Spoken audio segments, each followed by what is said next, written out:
আজকে বক্তব্য অনেকে হয়েছে, অনেকে দিয়েছেন, বিভিন্ন কাদা ছুটাছুটিও কিছু হয়েছে।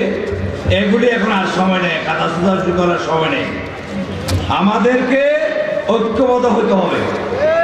সামনে দেশের অবস্থা কোন দিকে যায়, আমরা মনে করছি আমরা ইলেকশন হলে ভোট দিয়ে আমরা যদি সরকার গঠন করব, এখন এই আশা ভোট আগে হয় কিনা, নাকি এখন 17 বছর যুদ্ধ করেছি, নাকি আরো 17 বছর যুদ্ধ করতে হয়। কত রকমের তালবাহানা আপনারা দেখতেছেন। প্রতিদিন জাতীয় নেতৃবৃন্দ আমাদের অভিভাবক সালাউদ্দিন সাহেব, উনি সব সময় কনফারেন্সে কি বলতেছে আপনারা একটু দেখেন। আমাদের ভারপ্রাপ্ত চেয়ারম্যান তারেক রহমান কি বলতেছে, কি মেসেজ দিচ্ছে, আপনারা একটু দেখেন, শুনেন, বুঝেন আমরা কোন অবস্থায়। সুতরাং আমাদেরকে ঐক্যবদ্ধ হতে হবে। এই আওয়ামী লীগ, এই দূষণরা যাতে এই রাস্তায় গাড়ি কোন রকমের কর্মসূচি করতে না পারে, পারলে যেখানে পাবেন সেখানে অ্যাটাক করে থানার মধ্যে সুবদ্ধ করবেন।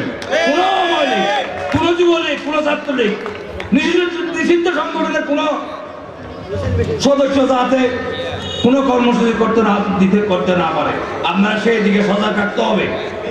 সুতরাং আর আমাদের উদ্দেশ্য কি?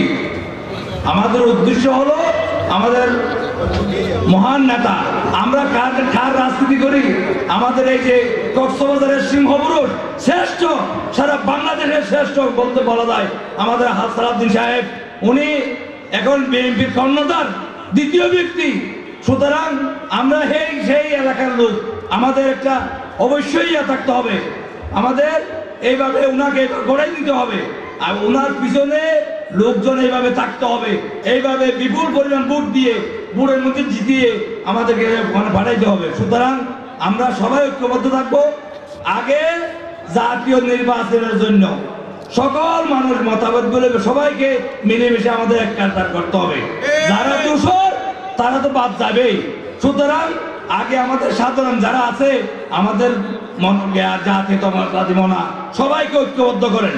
আজকের মিটিংয়ে যেভাবে আজকে সারবিরা তোমার একটা ইউনিয়ন মধ্যে বিপুল পরিমাণ আমাদের নেতা আছে কিন্তু কর্মী নাই, বিপুল পরিমাণ নেতা আছে কিন্তু কর্মী নাই। সুতরাং এটা মাথায় রাখতে হবে। আপনারা এখন থেকেই নেতা কর্মী খোঁজার চেষ্টা করেন, কর্মী বাড়াইতে হবে, এই কর্মী দিয়ে হবে না।